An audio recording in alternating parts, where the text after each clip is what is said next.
Hi again, everybody. Today we're going to introduce a couple more continuous distributions, the exponential distribution and the world-famous normal distribution, also called the Gaussian distribution, which you've probably already talked about in everyday language, maybe not really knowing, but maybe knowing.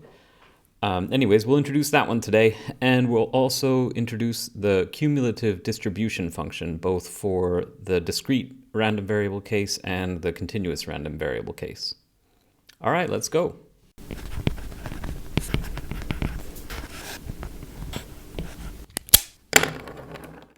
And today we're going to see two more continuous distributions. The first one of which is called the exponential distribution. So let's write that down here. Exponential distribution.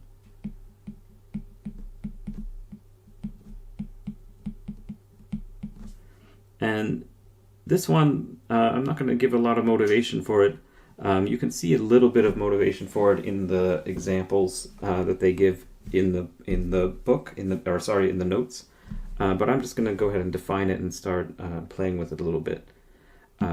So this guy, the definition looks like this. It's the same kind of format that we've been seeing for our definitions.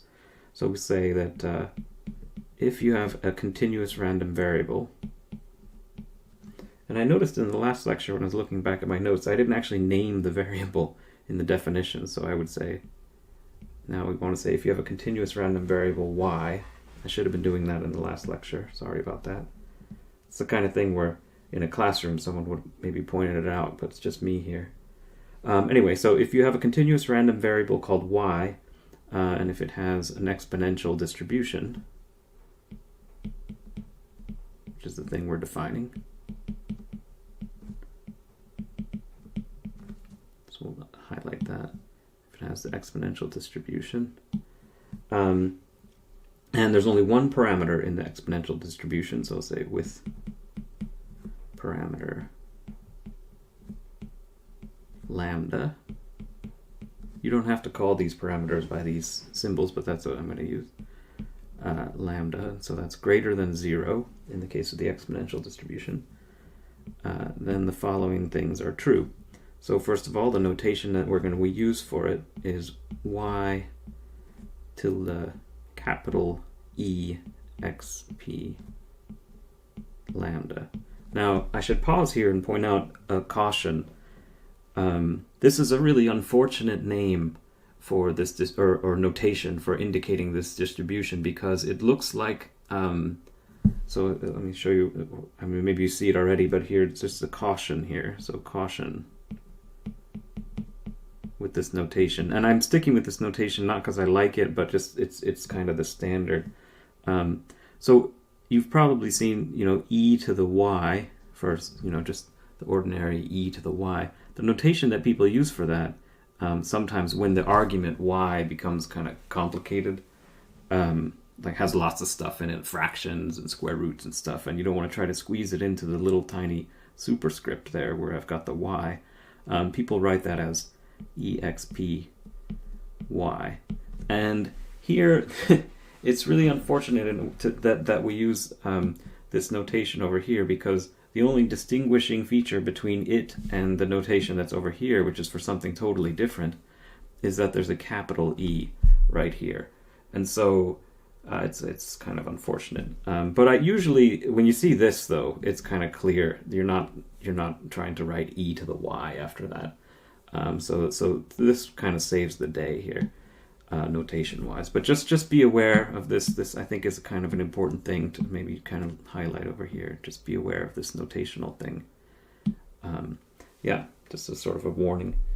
Okay, so first of all, that's our notation that we're going to use, and then we say y can take on any value from 0 to infinity. So y can take values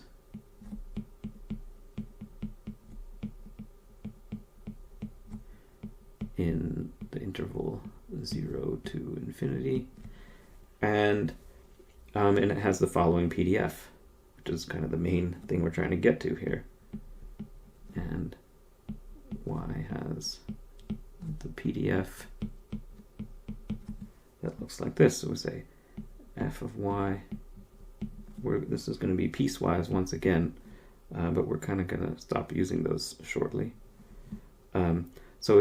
For everything where y is less than 0, it's nothing. So, right? Let me fix that. So it's going to be something interesting for the allowed values of y. That's the right way to do this. And it's going to be something, it's going to be 0 otherwise. And the thing that it is when y is greater than or equal to 0 is lambda exp, there it is, minus lambda times y. Like that. Let me move these things over a little bit. It's getting kind of crowded. Right? So that's the PDF or probability density function for the exponential distribution. All right, now we can check its properties as we've been doing.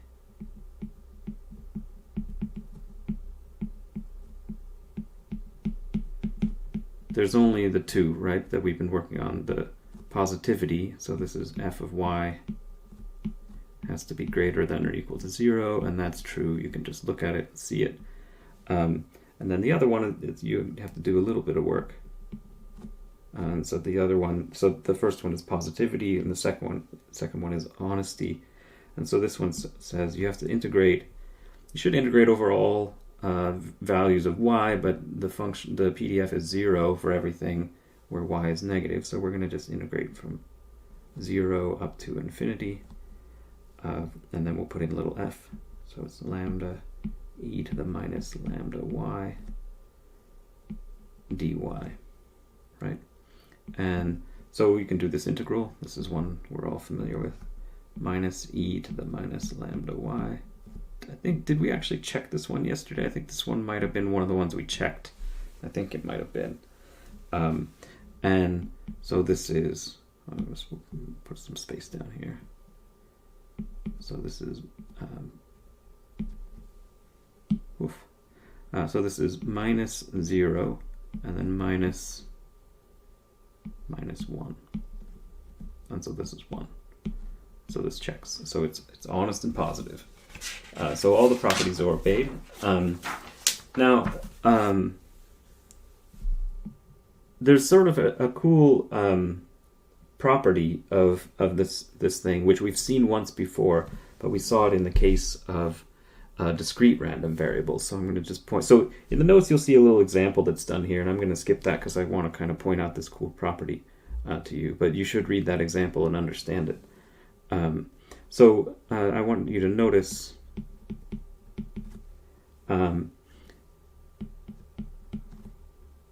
Let's say you have a random variable that follows this distribution. Then the property that it has is this memoryless property. Y is memoryless. And we mentioned this before for the geometric distribution, but that's a distribution for a discrete random variable. For a continuous random variable, it turns out that the exponential distribution has this memoryless property. I believe it's the case that it's the only one that has this property, the only continuous distribution that has this. But you could save that for your future. And we're just going to sort of verify that it's true. And so you have to kind of dig back to see what does it mean for something to be memoryless. So I'll just write the proof. So what we're going to do is we're going to start by saying let y be some positive number, or bigger than 0, sorry. And let's say that the variable u is greater than or possibly equal to 0. Then memoryless means the following. It means that the probability of y being bigger than y plus u, given that y is bigger than u, is equal to well, let's just let's just work through it, and then we'll see what the answer turns out to be. It turns out to be that this is equal to just the probability that capital Y is bigger than little y. And so we'll work through it and find out that that's true. And so the way you do this is you put in the so-called Bayes theorem. So we put the probability of Y is greater than Y plus U. So this is the joint probability now. And then the Y is greater than U. I think this was introduced in the first half of the module. This Bayes theorem thing. The probability that in the denominator Y is greater than U. Right? And now, if you look at this numerator, just like we saw before, so if Y is greater than Y plus U, then it's always true that Y is greater than U. So this doesn't need to be there. This joint distribution, or this joint probability for these two things happening, this one is superfluous. We don't need that. And so we'll say this is the probability that, here I'm going to cheat. Yeah, let's cheat. The power of the notepad. Duplicate it. Bring it down here. This is how you do algebra in your head. That's how I do, kind of, you move things around. I don't know if this cheating was worth it. Yeah, I think it wasn't. There we go. I should have just written the whole thing from scratch. Sorry, guys. I get obsessed with the notebook sometimes. All right, and so now let's just work out the probability that Y is greater than some number, and then we can substitute it in here and see how the result falls out. So the probability, I'll just work with the denominator, that Y is greater than little u, right? So that's the integral of the PDF from u to infinity. And so we'll put in the PDF there, lambda e to the minus lambda y dy, right? And if you look back up, we did this integral just a second ago, and you see the result is here, and then so we'll just put in the answer here.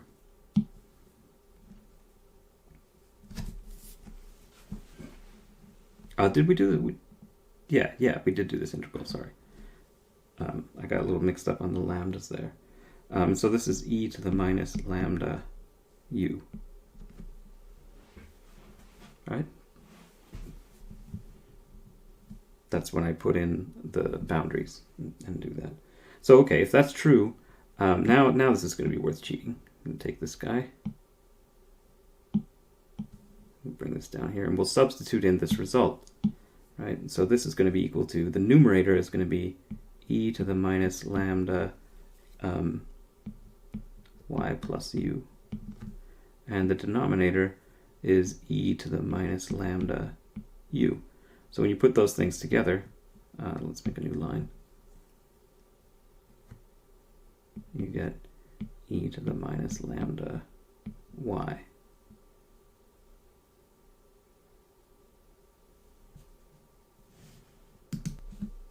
And that's the probability that big Y is greater than little y.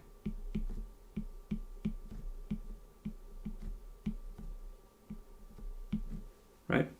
And so that's the memoryless property, that this distribution, or this probability over here, this joint probability, is actually just this one. So we put it into words last time. So it's saying that the chance that the random variable y is greater than little y plus u, given that that you knew at least that it was bigger than u, then it turns out it doesn't. The little u part is not important, and you're just left with this. So the name people give this is called memoryless.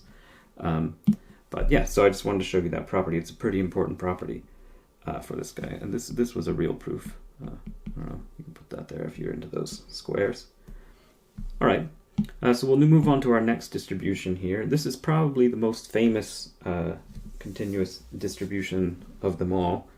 So this is called the normal distribution.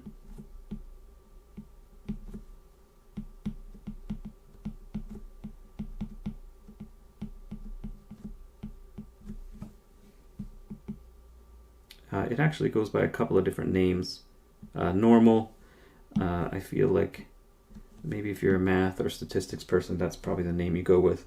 In other contexts, like physics or in engineering, this is more commonly called the Gaussian distribution. I don't know if it's more commonly called that ever, but some people call it that. So just be aware those are the same thing: normal distribution and Gaussian distribution. All right, so this is, I'm just going to say, this is one of the most important and common distributions that you'll encounter. It might even, I think the book even, or the notes even say that it is the most important. That's a little bit grand, but one of the most important.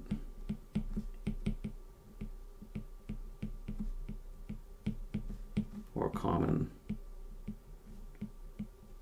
distributions that you'll find. And this is true, I think this is a fair statement. It's true largely because of this thing that we're not going to discuss just now, called the central limit theorem. Something called the central limit theorem.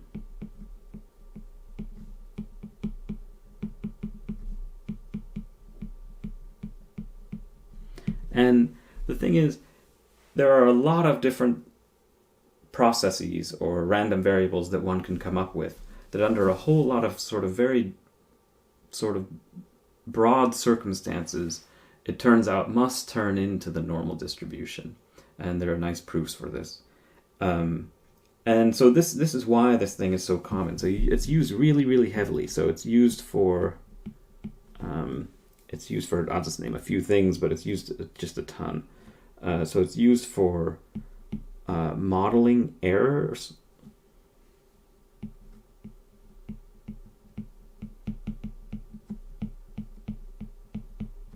So you probably have used it before without even realizing it, or you use something that required it to be true, or that required the normal distribution to hold for something. And here, by modeling errors, I mean, like, let's say you fit a line to something, then the most common distribution for how far away the points are from the actual line is the normal distribution. And under some circumstances, some pretty general circumstances, they should turn out to obey the normal distribution. It's used to model lots of different physical processes.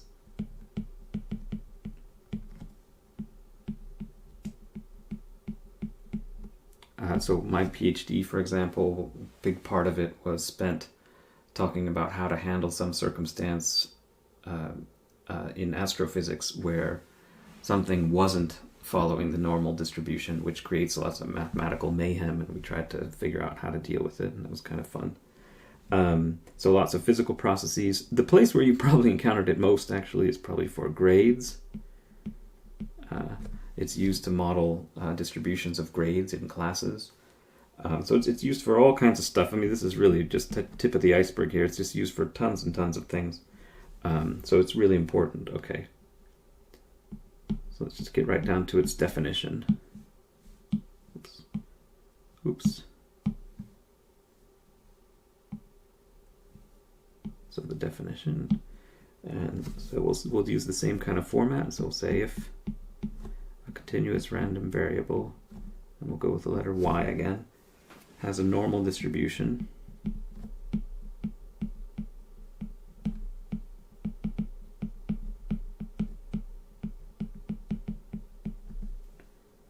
and the normal distribution has two parameters. We'll give them names later. I'm just going to give them symbol names now, because they'll have more meaning to us for us later. It has this normal distribution with parameters.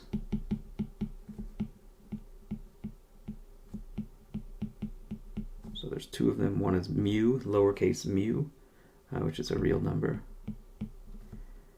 and sigma squared, lowercase sigma squared. It's a funny naming convention that they always call it squared.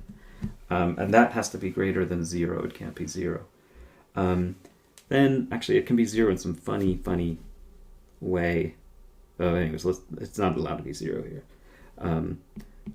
Then the following things are true. So we are going to name it. The notation that we're going to use is y tilde, and then people just write n. Sometimes they write norm, like that, right? So that's the notation. Capital N stands for normal.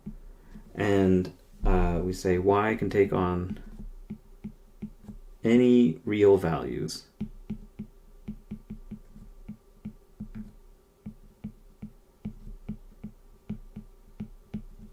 Right?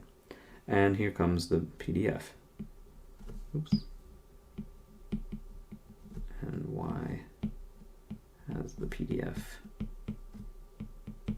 It looks like this. This one is not piecewise defined, because it's not 0 really anywhere. 1 over the square root of 2 pi sigma squared. I always found this kind of funny. Why do they put the sigma squared in there? You're just dying. Just there's some fundamental itch. You just want to pull that sigma out. But this is how it's traditionally written.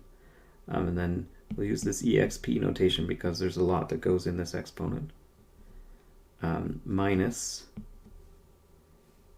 y minus mu squared, and then divided by 2 sigma squared. Right? So that's the normal distribution. It looks like e to the minus something squared. And then when I say looks like, there's some coefficient in front to make sure that it obeys the honesty condition. Now, I'll say a little bit, well, first of all, let's make a plot of it. So let's say this is the vertical axis, and so f of y is going to be on the vertical axis. Say we have a horizontal axis like this. Let's say that mu happens to be here. Right? Then if you look at this function here, you can see that when is this exponent, when is this argument 0, right? Well, if you look at this, it's 0 when y is equal to mu. So that's when you get the highest, the largest value. So because if you change y, if you move it to the left or to the right of mu, then you're getting a pretty rapid decay, right? E to the minus, and then it's that difference, y minus mu squared. So it falls off really fast as you go to the left or to the right of mu. And so we'll draw this here. It looks something like this. Oops. My drawing of this is often kind of shaped like that. Falls off very fast. Something like that. That's not a bad one. That's one of my better ones, actually, I have to say. Now, so mu tells you where this peak is, right? So this is where mu is. And sigma sets kind of this width, how wide or narrow this thing is. So I'll say this is set by sigma squared, I should say. So you can sort of see why that is. If you look at this, again, if you look at this argument here. So as I say, if you move to the left or to the right of mu, you look at e to the, you're going to have an e to the minus that distance squared. And so you fall off pretty fast. This denominator here is what sets exactly how fast it is that you fall off. So if sigma is really, really small, then you fall off super fast. And so that makes this peak kind of narrow. If sigma is really, really large, then you fall off kind of slowly. Really what matters is kind of sigma and how it compares to mu. But in any case, so this fall off is set by the sigma squared parameter. And you've probably seen this this curve before. So this thing has a name. This goes by the name of the bell curve. Right, so that's a name that people use for it because it's shaped like a bell. Yeah, and so it's used often. So now it might recognize it for in the context of grades. So like maybe, you know, this is like the where most of the students. I'm trying to avoid the terms that people use for this. This is where most of the scores were, and then they're spread around somewhat. And so, yeah, we'll introduce the terms soon enough.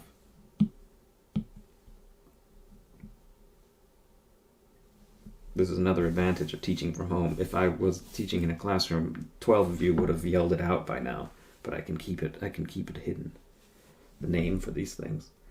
Okay, so now I'm going to say, how do we check these things, the properties?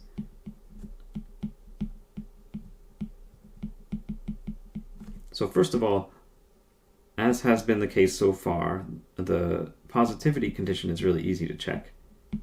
Is it always positive? And if you just go up here and look, it is always positive. I mean, you can also see it in the picture, so we've kind of already seen it, but just by drawing the picture. But there's no way to make f of y negative, so that's fine.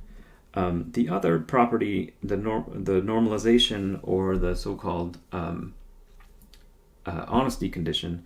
So this one's harder to do, and we're really going to start to run into the reason. Well, we're really going to start to run into some troubles here. So this thing, to check the honesty condition, what we want to do is go integral from minus infinity to infinity of f of y dy and see what that is. But now look, right, this is supposed to be, it's all the area under this curve, right? And so the hope is, if the honesty condition holds, that should be equal to 1. And you can just look at that curve and realize, if you were to start working on integrals, like, oh dear, it's a complicated shape to integrate under. And sure enough, if you look at the formula, yeah, it's pretty elaborate integrand there that we're going to have. So let's copy that. So this is integral from minus infinity to infinity, and then we'll paste it in there. And you can see it's quite a mess. Barely even fits on my page here.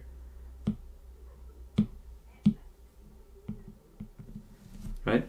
So you can see here that integral, it looks a little bit horrendous. I mean, a lot of it's not important. A lot of it's not so bad, right? This is nothing. Just pull that out.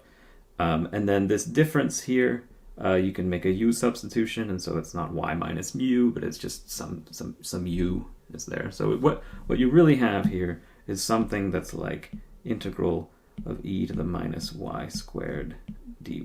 So that's the real kind of challenge you're dealing with. I should have put u or something. I'm going to erase this. But so this is the challenge. And that integral can be done, actually, sort of. So it can be done only analytically when the limits are infinite, like this. If you try to make one of those limits not infinity, then it can't, there's not an analytic, like, closed form kind of version of how to do this integral. And that makes all kinds of trouble for statistics people. It's one of the reasons, if you're kind of interested in the culture, it's one of the reasons that I think statistics kind of gets a sort of a bum rap in some way among students who are faced with it, because this is one of the first tools that they have to start using, is the normal distribution. And right away, if you want to do anything with it, like if you want to calculate some area under this curve that's not the whole area under the curve, like so if you wanted to calculate, just this piece here, going forward, you run into this thing that has no closed form answer. It doesn't mean it can't be computed. It's just it's computed. You have to look it up on a table or in a computer or something like that. And so someone who's doing statistics for the first time, they immediately run into something that they can't do entirely by hand, and it's kind of frustrating. And someone breaks out some tables, and then everybody falls asleep. But anyways, so you can do this, and some of you may already have done it. So I'm just going to say it's equal to 1. I think you do it in the class, so I'll say C, I think it's in MT 2503, I think. And I'll tell you the trick to it. It's one of the most lovely tricks, I think, in the integration world. You think of this integral as you square this integral. So you do the integral and then multiply it by itself. And then you change coordinate systems from a Cartesian one to a polar coordinate system. And then suddenly it becomes super easy.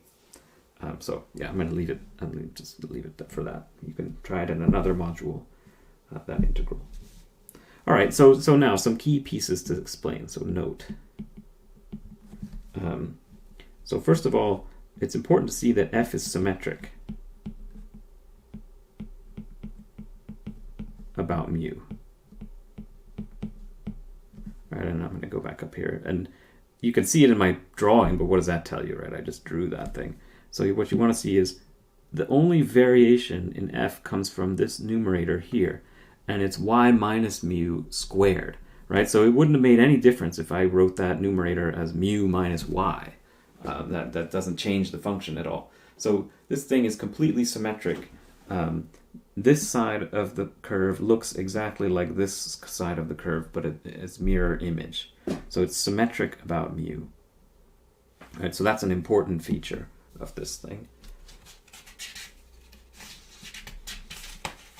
The other important feature that I've already kind of been harping on is that the integrals are really become problematic, or at least harder.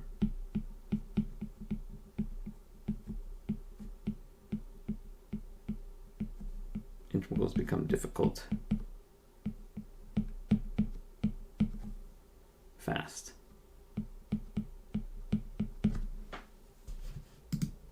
So there's really very few things you can try to do with this thing where you can get a closed form solution. And so what you end up doing, so they become difficult fast, and they require. So what you end up doing is you use, in the older times, you used tables. These are just giant tables of numbers, which are known values where people have actually done the integrals somehow by some painstaking means, or they involve something called a special function,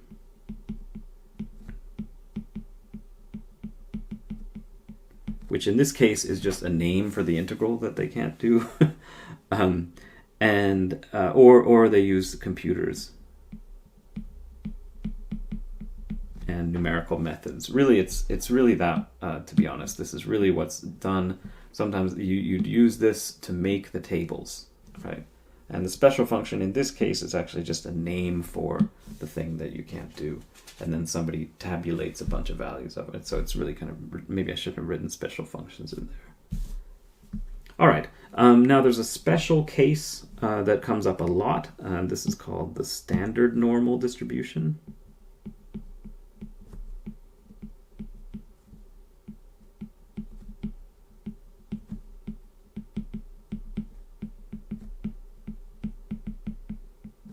And this one has no parameters. It's been sort of adjusted so that all the variation is kind of present, and no parameters are kind of sitting around to make trouble for you.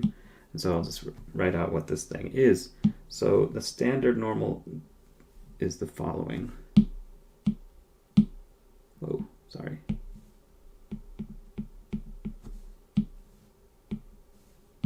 Right? So we say if y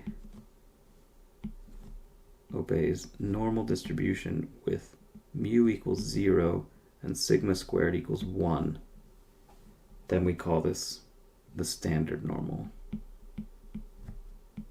Then y has standard normal distribution.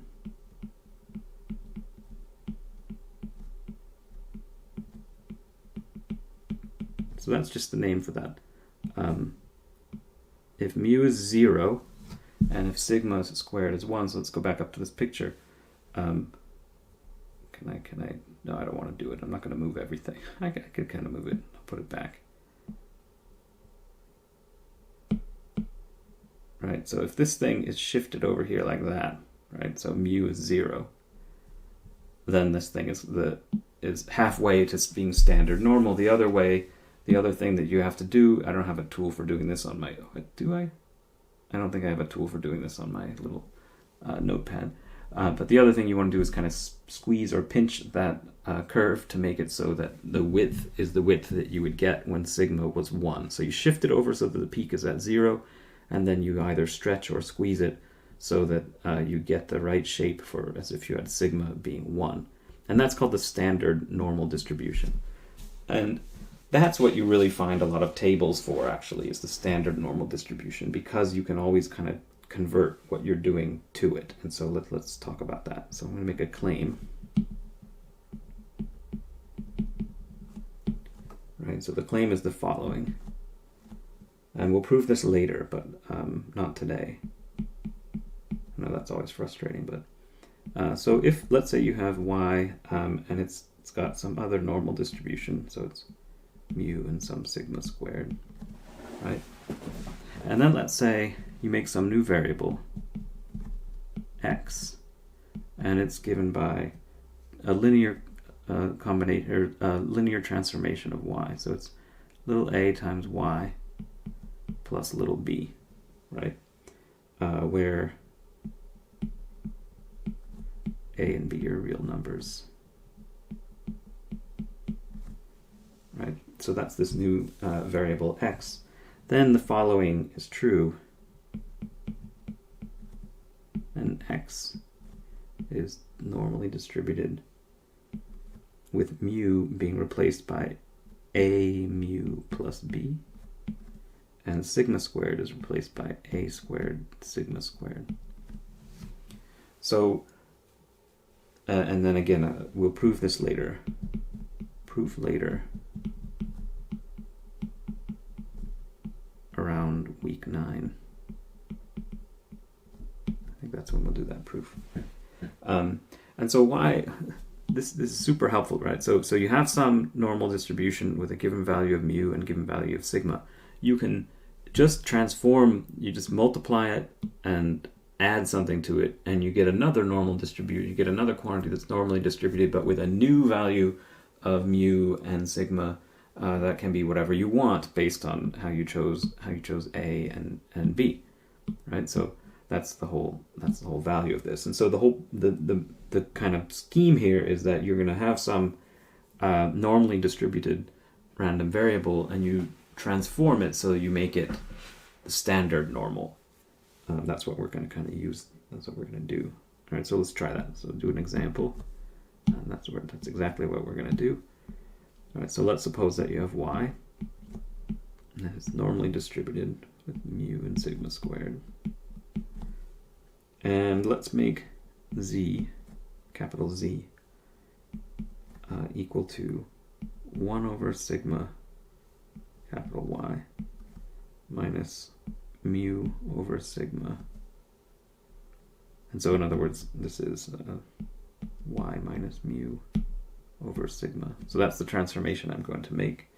So this thing is A, and this thing with the minus sign, that's B. Right, so now let's take a look at what would this do for Z. So Z then supposedly would have this normal distribution. And so what we get is A mu plus B. Right, so what is that? 1 over sigma mu minus mu over sigma. So that's 0.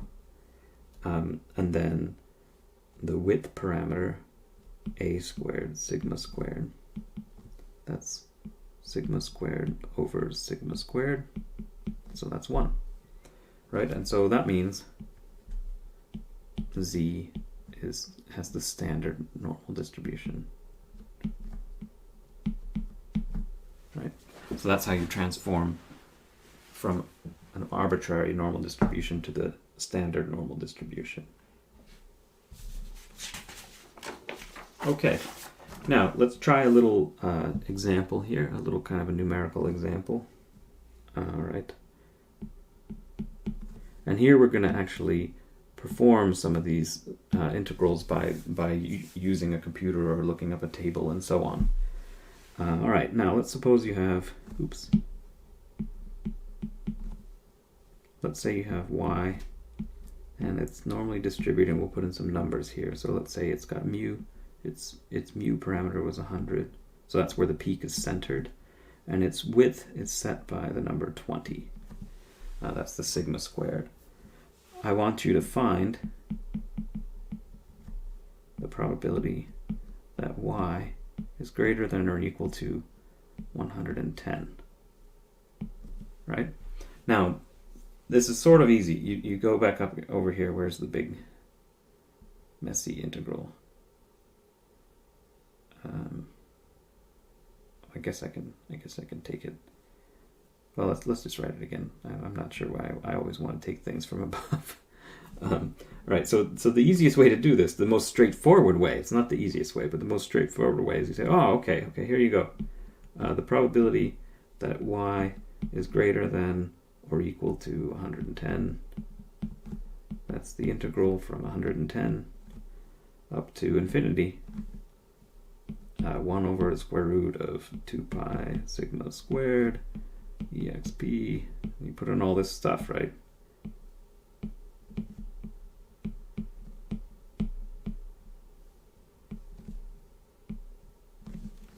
Like that. And then you realize right away, like, this is exactly the kind of scenario I was describing before, where you're trying to integrate. It's not the complete integral. You're not going from minus infinity to infinity. You're going from 110 up to infinity. And suddenly this integral becomes intractable. All the tricks you learned from MT 2503, I think it is, they won't work. And so you can do this. There's a couple of different ways to do this. So you can actually just directly do this on a computer.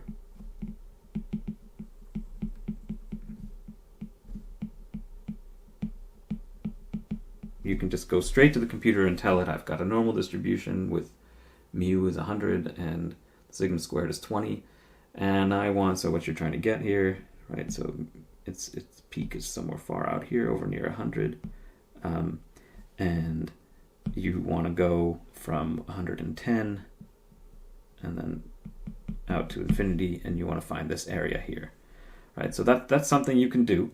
And we'll just do that right away. I'm just going to jump over to a computer. You're not going to be expected to do this because I think we haven't installed any, taught you how to like install the languages or anything like that.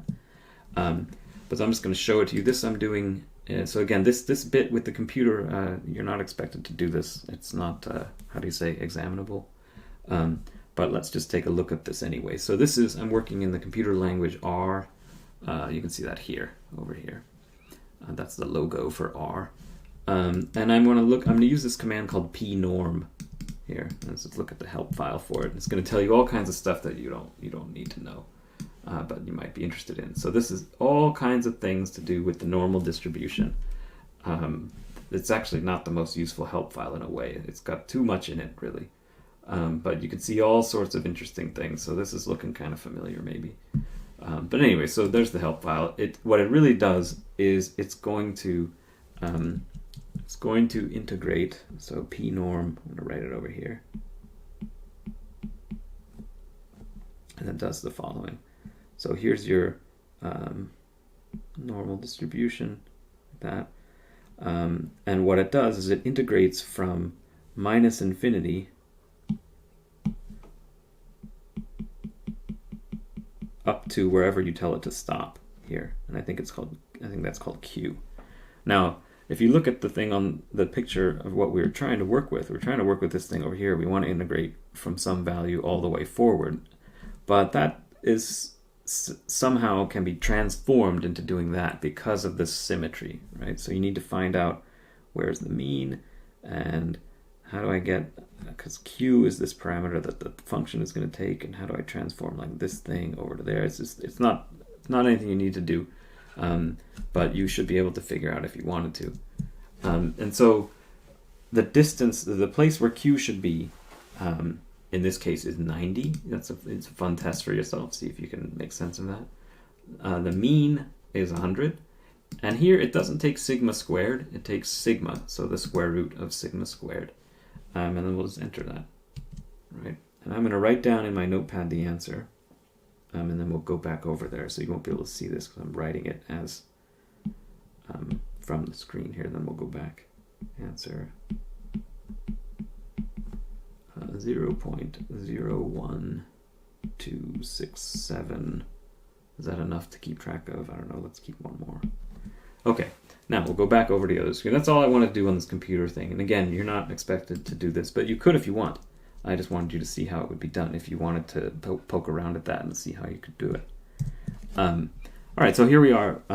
That's doing it directly on the computer, and I just want to emphasize, so this doing it directly on a computer is not examinable.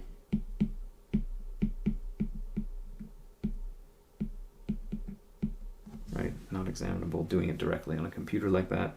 But what I do expect you to be able to do is to do it using a table. And so I'll show you how to do that. So the way you can do that is the thing that you should know how to do. So instead of doing it directly, or you can transform it to standard normal.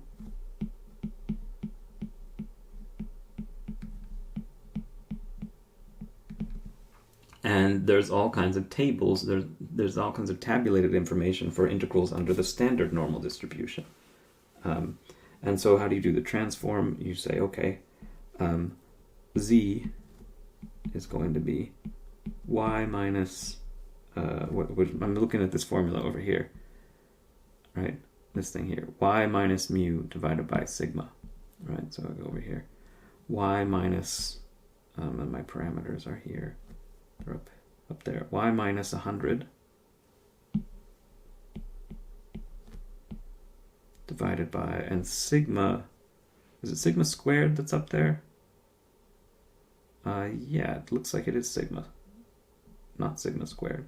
And so underneath this is the square root of 20. Did I get that right? Oh yeah, sorry. I'm scrolling all over the place here. Yeah, so that's how you make z. All right, and then we can look up at a table for the standard normal distribution, and what we want to know is, so we want to know the probability that y is greater than, what was it, 110. That's equal to the probability that z is greater than or equal to, and then you put in 110 right here, and then you get a number and you put that in here, and the number you should get is, I think, 2.236. I've got all these digits. 068. That's probably a little excessive, but yeah. So that's what we're actually after. So we want to find this using the standard normal distribution, and where z follows the standard normal distribution, right? So I'm going to write that up here. Z follows this guy, right? And that's relatively easy to do, and I'm just going to show you the kind of old school way to go about it. It turns out, so I've chosen one that's going to require something called interpolation. I don't know if you've done that before. You probably have. But so it turns out that, so let's just see how these tables work. So I want to know the probability that z is greater than whatever this is, 2.236. All right, now here I'm going to go to my table. And this table I've put on Moodle. You can get this. I think the notes say it's on MMS. That's kind of out of date. It's on Moodle.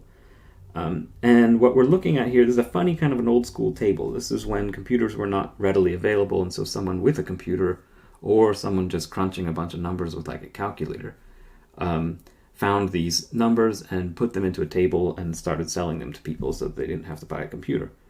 And the idea is the following. So here's the z variable. And what did I say we wanted it to be bigger than? I think it was 2.236. Now, let me jump back here to the notes. Sorry for all this jumping around. That is the same, because of this symmetry, right? That's the same as the probability that z is less than or equal to minus 2.236068. All right? So the reason I say that is that this table is written for operating from the left. And so minus 2.236, so we go, here's minus 2.2, like that. That's the minus 2.2, and then we want to add to it something to get it closer to 36. And so we want to add to it 3. Means I want this column. And then I get this number. There we go. Minus 2.23 is equal to 0.0129. Yeah. All right. And this should be the correct answer should be in between that and this. And that's what you would need to do the interpolation to find. And I'll just remind you the correct answer is 0.0126. And that is in between those two.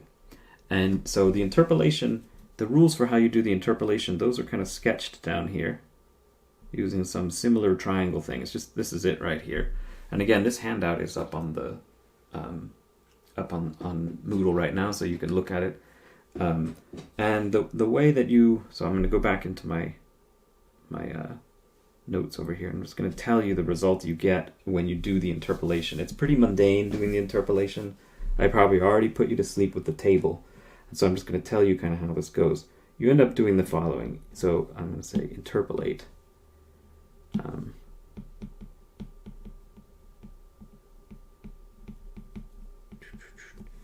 Right. And what you end up getting is the probability that z is greater than or equal to whatever it was, 2.236068. Turns out to be equal to 0.6068 times the probability that z is, these should be,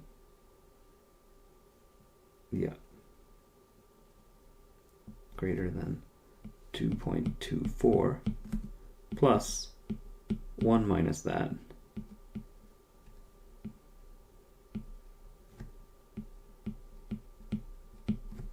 The probability that z is greater than 2.23. Yeah, that's how interpolation works. This is a weighted averaging of this probability and this probability, the ones that you actually had values for in the table. You don't have to be too worried about that, but I thought you might want to see an interpolation example. And it's in the notes. You can see it done carefully. And I think that you'll find, again, this thing helpful, this little description of how the interpolation works. Oh, and what do you know? They're using the exact same number there, so that should help you. Okay. All right, so now we're going to move on to one last topic, and then I'll be done for the day.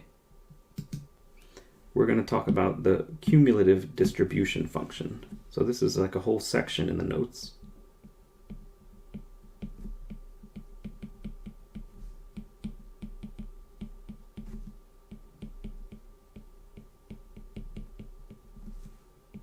All right, so I'll give it a little box. Cumulative distribution function. And this thing, we're just going to jump right in with the definition of it. It's sometimes called CDF. And you don't have to really, well, yeah. So let's just go jump right into the definition of it. It almost fits its name. So we'll say, let's say that x is some random variable.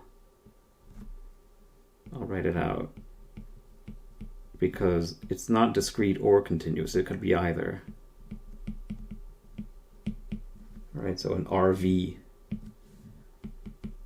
Then its CDF, which is the thing we're defining, is the following. F of x, lowercase x, is equal to the probability that big X is less than or equal to little x. All right, so that's the cumulative distribution function. So this is for little x being a real number. Right? So it's somehow you add up all the probabilities of x being anything less than or equal to this small x. So that's what the cumulative distribution function is. All right, now we can write out these things and calculate them. It's relatively straightforward, and I'll do it for I'm going to do it for the continuous case first, because it's easier to write it out for the continuous one, and then we'll do the discrete one. So the continuous case.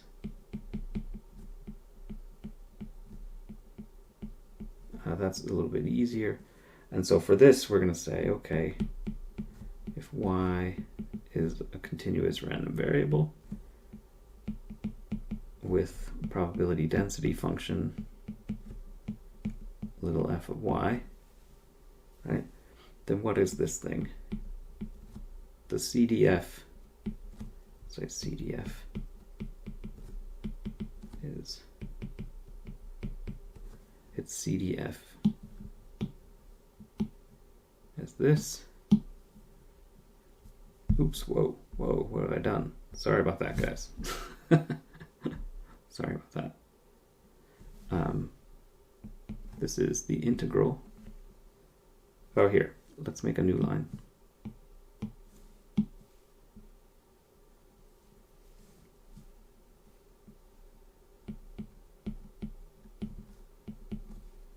It's the probability that big Y is less than or equal to little y.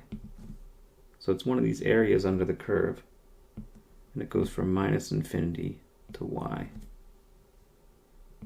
And then we need another dummy variable here, like that, right?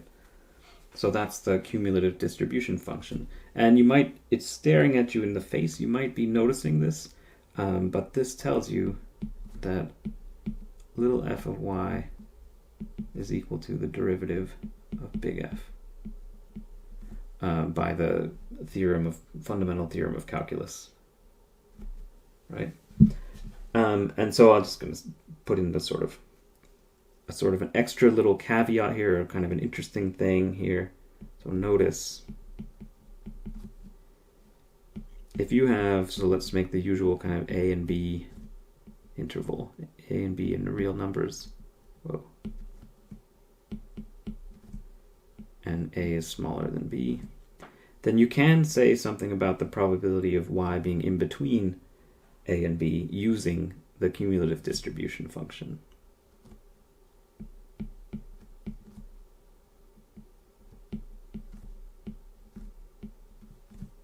Oh, this is a little delicate. Greater than A and less than or equal to B. It turns out that's the same as, I could have left that in there, but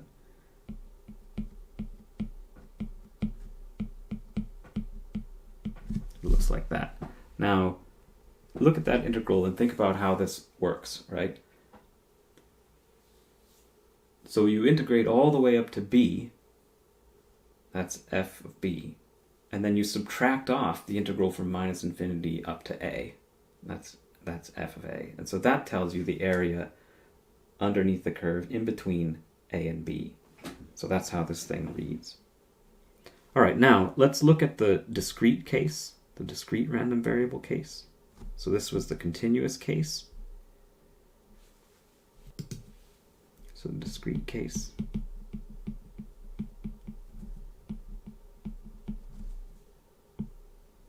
This one's a little bit trickier. It's just trickier to write it. It's not actually harder to understand. So let's say, so if x is a discrete random variable with, oh no, so that's already tricky. So taking on specific values, taking values 0, 1, 2, and so on, and with a known probability mass function that we'll call f of little x. Right, then it's the case that, what does this CDF look like? It looks like the sum over I equaling 0, and then up to this funny, so we want to add up all the probabilities, right, up until you get to little x. And so I'm going to put in here probability that x is equal to I, and then I count up all of the different ones up until I get to little x. But little x might not be an integer, okay? So we have to put in this funny symbol here, little x, like that, right? Where that symbol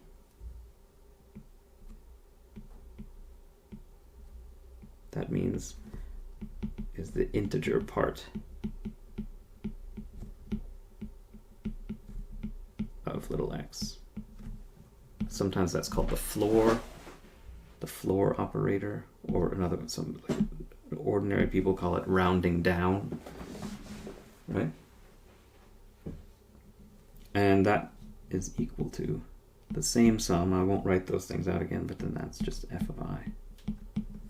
The same boundaries on this sum. All right, and then I'm just going to point out that the same thing that we saw above is true. So I'm just going to tell you.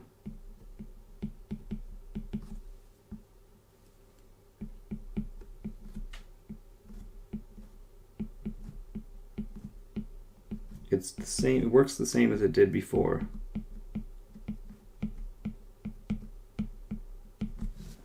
Right, and it should be straightforward why this is the case, because if you want to know the probability that x is in between a and b, you have to, or if you're going to use the CDF, right, you add up all the probabilities that it could have been below b, and then you have to subtract off of that all the probabilities that is below a, and so you get that interval. All right, I guess I probably should stop now. But yeah, so I'll just stop now, and we'll start next lecture reviewing the kind of four main properties of the the cumulative distribution function. Okay, see you next time. All right, so we've seen a couple more continuous distributions, the exponential distribution and the ever famous normal distribution or Gaussian distribution. And we saw the cumulative distribution function for both the discrete and continuous case. Until next time.